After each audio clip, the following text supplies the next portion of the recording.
Fala galera, beleza? Meu nome é Enzo, sempre no meu canal e é o 11º episódio do curso de Python que estou produzindo. Nesse episódio, a gente vai falar de operadores relacionais e operadores lógicos, tá bom? São os operadores que a gente vai usar junto com as estruturas condicionais, porque eles vão retornar um valor que é boolean, ou true ou false, e isso aí vai trabalhar muito bem com as estruturas condicionais, tá?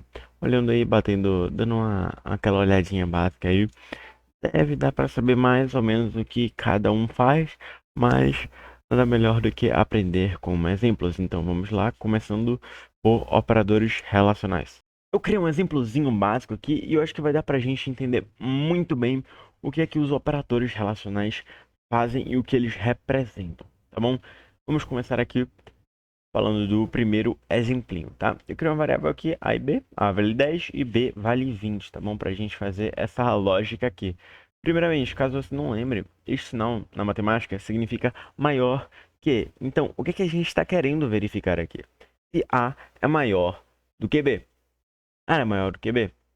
Ou seja, 10 é maior do que 20? Não, 10 não é maior do que 20. Então, essa informação é falsa e como eu falei na introduçãozinha deste vídeo, operadores relacionais ele sempre retorna um bool, então ele vai tornar false. A gente vai dar um Ctrl Shift F10 aqui para executar e vocês vão ver, vai executar false, tá? Vou colocar aqui em comentários de novo para a gente exibir apenas o próximo. Que é esse é o contrário, né? Se esse aqui significa maior que, esse significa menor que, tá? Então o A é menor do que o B.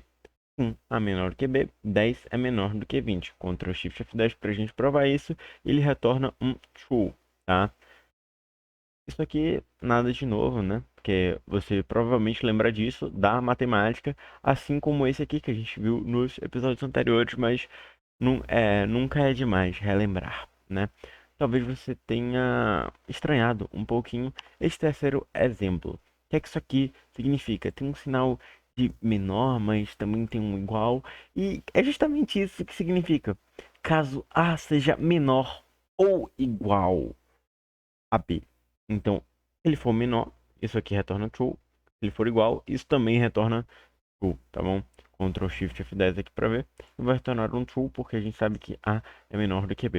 Eu vou trocar o valor aqui de A para 20. Opa, vou trocar para 20. Eu vou dar um Ctrl Shift F10 e vocês também veem aqui e ele retorna um true. Por quê? Se ele for 15, não era 15, era 10, né? Mas enfim, continua sendo menor do que 20. É, 15 é menor do que 20. Então isso é true. 20 é maior ou igual a 20? Sim, 20 é igual a 20. Então, isso aqui também é true, tá bom? Vou trocar aqui o valorzinho de A para a gente ver os outros exemplos. Quarto exemplo aqui.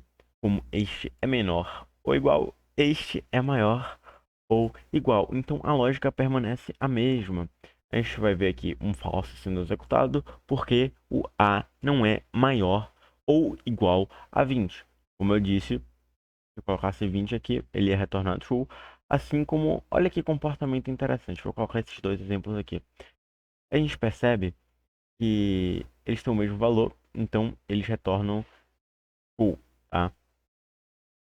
Vou voltar aqui o valor de A para 10 e comentar estes dois exemplos e passar para o próximo. Como eu já falei nos episódios anteriores, dois iguais significa o igual que a gente está habituado. Somente um a gente lê como recebe. Então, a variável A recebe 10, não A igual a 10. Tá? Isso é A igual a B. Então, é uma lógica que a gente está aplicando. A é igual a B. Toda vez que você vê um operador relacional, você se faz essa pergunta, tá? Você vê aqui, A é maior do que B? Então, se pergunte, tá? E aí eu acho que vai ficar mais fácil de fluir as coisas. Enfim, A é igual a B? Não, A não é igual a B, então a gente vai ver um false aqui sendo executado. Se eu colocasse 20 aqui no A, true. Por quê? Porque A agora é igual a B. Vou voltar o valor aqui para 10, aumentar este exemplo e passar para o próximo. O que isso aqui significa, galera? Isso aqui, no caso, este operador, o que esse operador aqui significa? Ele significa diferente, não tem igual. Então, este é o diferente. A é diferente de B? Sim, A é diferente de B. Então a gente vai dar um Ctrl Shift F10 aqui e ver que retornou true, tá? A única forma disso aqui retornar false seria se eles fossem iguais, tá? Então, se isso aqui fosse 200 e isso aqui também, Ctrl Shift F10, a gente vê que retorna falso, porque não é diferente, eles são iguais, tá? Então é isso, espero que vocês tenham entendido os operadores relacionais. Vamos para os lógicos agora. Agora vamos falar sobre o operador AND. A gente vai ver ele junto com OR, porque eu acho que fica mais fácil de entender, de você separar estes dois operadores e saber quando usá-los, tá bom? Novamente aqui mantive estas duas variáveis, tá? Mas eu mantive os dois valores como 10. Então a gente está colocando aqui aquela estrutura condicional que você já conhece, né? Porque você viu o episódio passado, eu sei que você viu. Então o que é que a gente está perguntando aqui? Se A for igual a 10 e isso aqui no inglês significa e, tá? Do e de adição. Então alguma coisa e outra coisa, tá bom? Enfim, e B for igual a 10, então se A for igual a 10 e B for igual a 10, então estes dois valores têm que ser igual a 10, porque foi esta lógica que eu coloquei neste operador, tá bom? Então, para isso aqui ser executado, isso aqui tem que retornar true. E quando que retorna true? Quando estes valores aqui são igual a 10, tá? Ambos os valores têm que ser igual a 10, tá? Caso não, a gente tem que o else e ele printa são diferentes, tá? A gente vai dar um Ctrl Shift F10 aqui para dar uma olhada. Dá para ver claramente que os dois valores aqui são 10. Mas se a gente substituir aqui, como se eu coloco o B aqui valendo 11, dá um Ctrl Shift F10 e eles são diferentes. Por que que são diferentes? Porque o A é igual a 10, sim. Mas o B é igual a 10? Não. Então, quando você usa o AND, você pode usar vários, tá? Então você pode colocar AND e coloca um AND e coloca uma condição. Coloca um AND e coloca uma condição. Todos, quando você vai colocando mais ANDs, todas as condições que você colocar tem que ser verdadeiras. Elas têm que resultar em true para que este bloco aqui seja executado, tá bom? Caso não, ele não vai executar e vai cair no else, se você tiver colocado no seu código. Como eu falei, a gente vai ver isso aqui junto com o OR, porque fica mais fácil de entender. Com o AND, os valores aqui, eles têm todos, ambas as condições no operador condicional aqui, eles têm que ser verdadeiros. Já no OR, um ou outro. Então, se um já for verdadeiro, se alguma das condições que você inserir aqui for verdadeira, ele já executa este bloco, porque é isto que significa aqui no inglês or, é um ou. Então, A igual a 10 ou B igual a 10, tá? Se esses valores forem iguais, não tem problema, porque é a condição de se for um ou se for outro. Se for os dois, tá tudo bem, porque continua sendo um ou outro, no caso, os dois. Um ou outro tá dentro de... Os dois, na real, quando os dois são iguais a 10, tá dentro de um ou outro.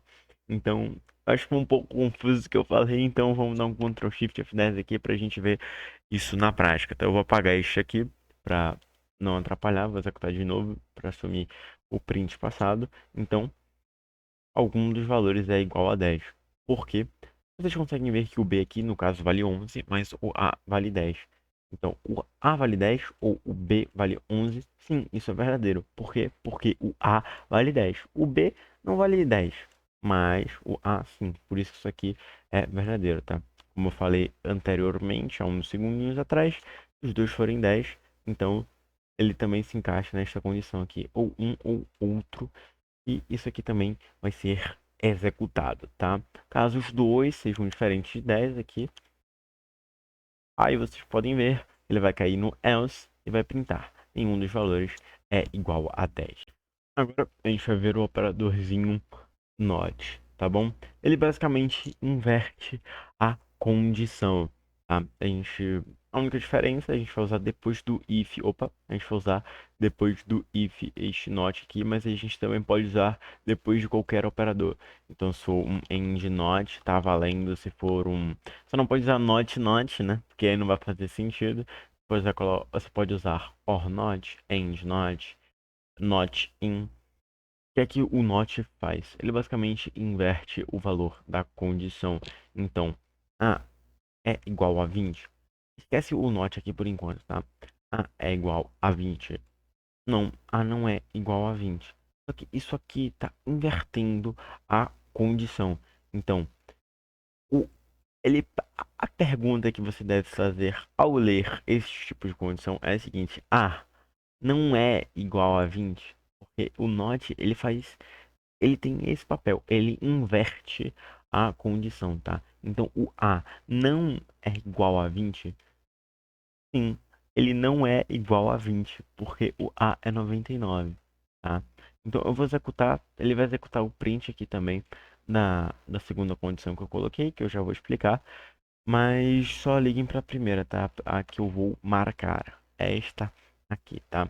Então a variável A não vale 20, essa condição aqui, tá? Se isso aqui retornar, é bem confuso, se isso aqui retornar verdadeiro, ele executa isso aqui, caso não retorne verdadeiro, ele executa isso aqui, tá? Então, como o A não é igual a 20, ele retorna a variável A não vale 20. Então, agora, o segundo exemplo é o mesmo do primeiro.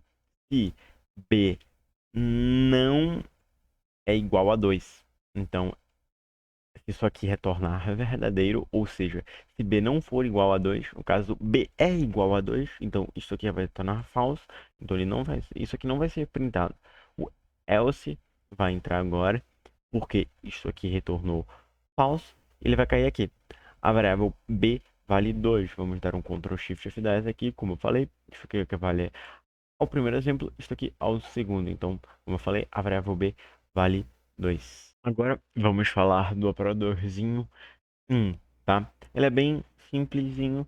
E para exemplificar, eu criei uma variável aqui chamada nome, eu coloquei Enzo. Então, o que que a gente tem que se perguntar quando a gente se deparar aqui com um in? Se A existe, se A está em nome. No caso, você pode colocar uma string direto aqui, tá? Você pode colocar assim, ou colocar qualquer outra coisa, tá? Enfim, opa, eu ia colocar Enzo aqui como se fosse o nome de uma variável, mas o nome da variável é nome. Então, o A, existe A em nome? Então, em Enzo, existe alguma string A? Não, não existe nenhuma string A. Caso exista, ele vai printar isso aqui. Caso não exista, ele vai printar essa carinha triste aqui. Como eu já falei no exemplo anterior, o not ele inverte este valor. Então, ele inverte a condição, desculpa. Então, se o A não existe em nome, isso aqui é verdadeiro. Então ele vai printar isto. Opa, eu cometi um erro, tá? Eu repeti o mesmo texto da primeira. A letra A não existe em nome. Agora sim, agora tá certinho. Vamos executar aqui para vocês verem. No caso, a gente analisou e sabe que a letra A não existe. Então vai ser printado isso aqui para este exemplo e isto aqui para este exemplo, tá? Ctrl Shift F10 para executar o nosso lindíssimo código e é isso. Para o primeiro exemplo, ele printou a carinha triste porque a letra A não está em nome. Já no segundo exemplo, como ele inverte este valor, eu pergunto se a letra A não existe em nome, e sim, ela não existe, a letra A não existe em. Então, ele printa a letra A não existe em nome. Enfim, agora aqui mudando o nomezinho, no caso eu coloquei Alice aqui, tá? A gente está verificando se A existe em nome. E sim, A existe em Alice. A letra A existe em Alice, no caso, no nome Alice, na string. E quando a gente vem para o segundo exemplo, se ela não existe, não, está errado. Por quê? Porque ela existe. Então vai cair nesse alce aqui e a carinha triste vai ser printada. E muito bem, galera. Esse foi o episódio de hoje. Espero que vocês tenham gostado. Se vocês gostaram, deixa um like. Se não gostarem, deixa o dislike. Afinal, o que importa é a avaliação. E só um avisozinho rápido aqui, tá bom? Assistam os exercícios. Eu estou começando a postar exercícios, enfim, assistam, tá? Porque tem coisa que eu não falo aqui, é proposital, eu vou falar somente nos exercícios e também é melhor, né? Uma prática é outra coisa, tá? Então assistam os exercícios. E é isso, galera. Espero que vocês tenham gostado do episódio de hoje.